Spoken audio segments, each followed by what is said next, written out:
सरकारचाच एक घटक आहे. सरकारचे घटक असतानासुद्धा ते समाजविरोधी कार्य करतायत आणि त्यांना अंकुश ठेवणारा कोणीच नाही. ते स्वतः सरकारमध्ये आहेत. त्यांना मराठा व्हर्सेस ओबीसी, मराठाच्या विरोधात सर्व जाती उभ्या कराव्यात, कशा पद्धतीने उभ्या राहतील हा त्यांचा सततचा प्रयत्न आहे. मग ओबीसीमध्ये कुणबी असताना त्यांना प्रमाणपत्र देऊ नका, त्यांना ओबीसी म्हणून घेऊ नका, त्यांना जात प्रमाणपत्र देऊन आरक्षण देऊ नका, हे म्हणणं चुकीचं आहे. हे सरळ सरळ समाजविरोधी आहे, देशविरोधी आहे. जे सत्तेत आहेत, ज्यांनी समाज सावरायचा आहे, असेच लोक समाजामध्ये द्वेष निर्माण कसा होईल अशा पद्धतीने वागतायत. हे भारताचं दुर्दैवच म्हणावं लागेल. ज्यांच्याकडे नोंदी असून त्यासुद्धा दडवल्या गेल्या असं जरांगे पाटलांचं सुद्धा स्टेटमेंट आहे. मग आता हा अनुशेष भरून निघणार आहे का? मराठ्यांना जे 75 वर्ष मराठ्यांच्या वाया गेले किंवा त्यांच्यामध्ये जो मागासलेपण आलेला आहे तो आता सरकार त्याचं काही कॉम्पेन्सेशन देणार आहे का?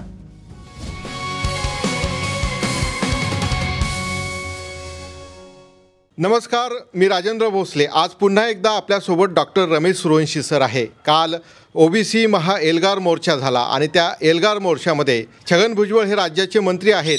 यांनी असं म्हटलं की शिंदे समिती ही बरखास्त करा आणि मराठा समाजाला आता जे ओबीसीतून जे आरक्षण मिळत आहे, कुणबी जातीचे जे प्रमाणपत्र मिळत आहे, हे प्रमाणपत्रसुद्धा रद्द करा अशी छगन भुजबळ यांनी मागणी केलेली आहे. आपण सरांना विचारू, छगन भुजबळ यांनी जे स्टेटमेंट केलेले आहे त्याबद्दल सरांचं काय मत आहे ते जाणून घेऊया. नमस्कार. काय होतं आहे की सध्या राजकीय वातावरण पाहता जाती जाती तेढ कशी निर्माण होईल अशाच पद्धतीची वक्तव्य सर्वच मंत्र्यांकडून होत आहेत. याला पायबंद घालणारा कुणीही राहिलेला नाही. थेट वरपासून खालपर्यंत जर आपण स्टेटमेंट पाहिली प्रत्येक मंत्र्याची ती अशाच प्रकारची आहेत. आणि दुसरी गोष्ट, तुम्हाला समिती बरखास्त करा किंवा ती दिलेली कुणबी प्रमाणपत्र जी आहेत ती रद्द करा. आता परवाच हायकोर्टाचा निकाल होता. एकदा पडताळणी झालेलं दिलेलं प्रमाणपत्र तुम्हाला रद्द करता येत नाही. पुन्हा हे पदावर असलेले, खासदार असलेले किंवा आमदार असलेले हे लोक असं वक्तव्य करतातच कसं? आणि हे वक्तव्य करून निव्वळ लोकांमध्ये काहीतरी द्वेष निर्माण करणं, त्यांच्यामध्ये अस्वस्थता निर्माण करणं आणि सामाजिक वातावरण बिघडवणं असाच प्रयत्न यांच्या हातून होतो आहे. जे सत्तेत आहेत, ज्यांनी समाज सावरायचा आहे, असेच लोक समाजामध्ये द्वेष निर्माण कसा होईल अशा पद्धतीने वागतायत. हे भारताचं दुर्दैवच म्हणावं लागेल. छगन भुजबळ हे स्वतः सत्तेत आहे आणि दुसरीकडे ते परत एका स्टेजवरून अशी मागणी करतायत की ही सर्टिफिकेट रद्द करा किंवा शिंदे समितीही रद्द करा. परंतु मग सरकारकडे ते डायरेक्ट मागणी का करत नाही? मग पब्लिकमध्ये जाऊनच का अशी मागणी करतायत? त्यांना निव्वळ काहीतरी मराठा आणि ओबीसी यांच्यामध्ये कलह कसा निर्माण होईल, अर्थात ते सध्या भाजपमध्ये आहेत, युती सरकारमध्ये आहेत आणि भाजप जसं सांगेल तशा पद्धतीने ते वक्तव्य करणार, तशा पद्धतीने ते वागणार. आणि BJP प्रणित ओबीसी संघटना नागपूरवरून जे तायडे मधून स्टेटमेंट करतात त्यांना सपोर्टिंग म्हणून आता भुजबळ कळतं आहे. अशा पद्धतीने त्यांची जी वक्तव्य आहेत ती सुरूच राहणार आहेत.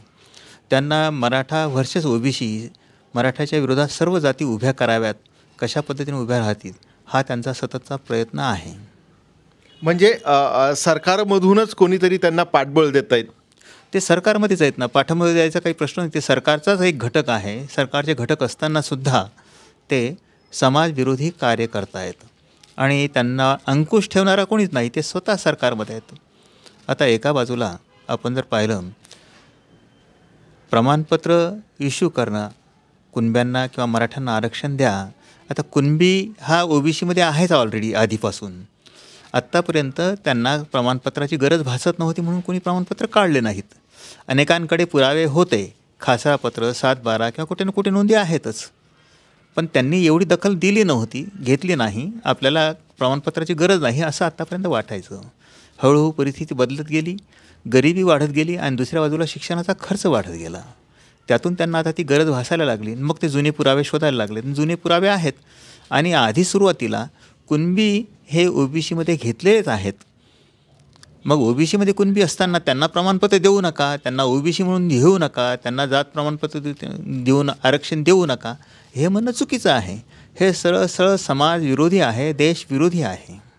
सुरुवातीला अशी मागणी होती की मराठवाड्यातील ज्यांच्याकडे कुणबीच्या नोंदी आहे त्यांनाच प्रमाणपत्र देण्यात यावं, पण मराठवाड्याव्यतिरिक्त महाराष्ट्रभर अनेक मराठी असे की त्यांच्याकडे सुद्धा कुणबीच्या नोंदी सापडल्यात.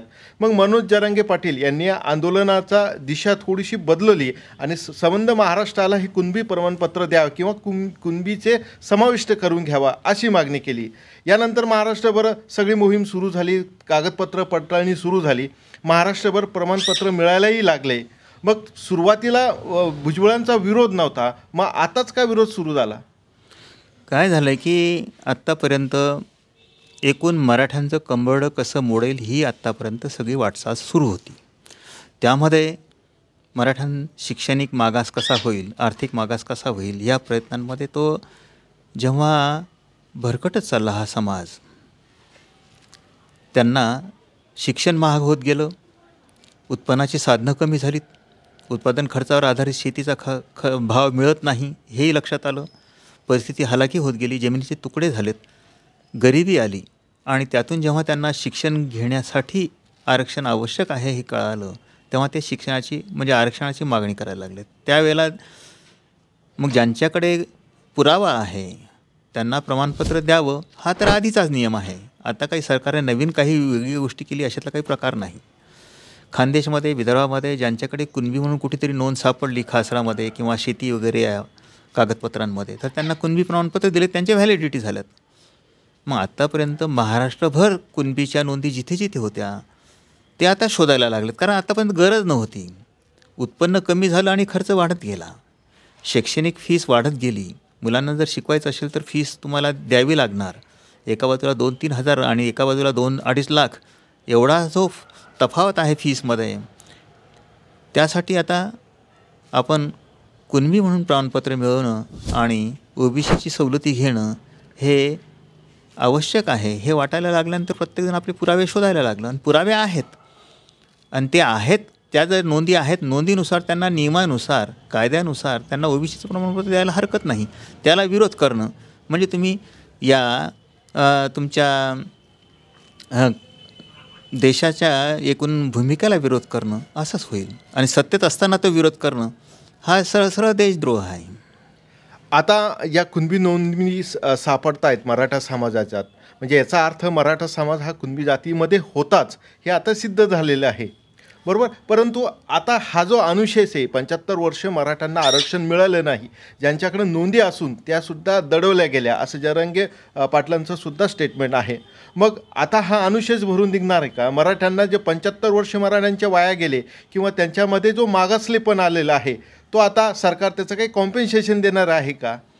नाही, सरकार कॉम्पेन्सेशन देण्याचा काही प्रश्न नाही. 75 वर्ष त्यांनी सवलती घेतल्या नाहीत, त्यांना घ्याव्याशा वाटल्या नाहीत म्हणून त्यांनी स्वतःच घेतल्या नाहीत. ओबीसीमध्ये ते होतेच, परंतु कुणबी प्रमाणपत्र घ्यावं आणि ओबीसीमध्ये जावं आणि मग आपण शैक्षणिक सवलत घ्यावी. आत्तापर्यंत शैक्षणिक सवलतीसाठी त्यांची कुवत होती शिक्षण घेण्याची. आता वेगवेगळे कोर्सेस वाढायला लागलेत, मेडिकलचे, इंजिनिअरिंगचे किंवा बाकीचे फार्मसीचे. त्या कोर्सेसच्या फीस वाढल्यात. जेव्हा आपल्या मुलांना हे शिक्षण घेणं आवश्यक आहे असं वाटायला लागलं त्यावेळेला फीस ही मोठ्या प्रमाणात वाढवली गेली आणि फीस वाढवल्यामुळे ती जर फीस आपण दिली नाही तर त्या कोर्सला आपली मुलं जाऊ शकत नाहीत हे लक्षात आलं. आणि दुसऱ्या बाजूला त्यांची ती फीस भरण्याची ऐपत कमी झाली आहे म्हणून त्यांना वाटायला लागलं की आता कुणबी प्रमाणपत्र घ्यावं, आपलं ओबीसी सवलत घ्यावी. ते ओबीसीमध्ये असतानासुद्धा आजपर्यंत सवलत घेत नव्हते. महाराष्ट्रभर तेच होतं. विदर्भात आणि खानदेशामध्ये कुणबी प्रमाणपत्र घेऊन सवलत घेणारे अनेक होते, परंतु पूर्ण महाराष्ट्रभर विखुरलेले ज्यांची ऐपत बरी होती, आर्थिक सुबत्ता होती, हळूहळू ती सुबत्ता ढळत गेली. म्हणजे त्यांचं आर्थिक परिस्थिती हालाकीची झाली आणि आर्थिक परिस्थिती हालाकीची झाल्यानंतर शैक्षणिक परिस्थिती हालाकीची झाली. म्हणजे सामाजिकदृष्ट्या आणि आर्थिकदृष्ट्या मागासले पण त्यांचं दिवसेंदिवस वाढत गेलं. म्हणून त्यांना आता कुणबी प्रमाणपत्र घ्यावं असं वाटायला लागलं आणि ते देणं सरकारची जबाबदारी आहे, ते द्यायला पाहिजे.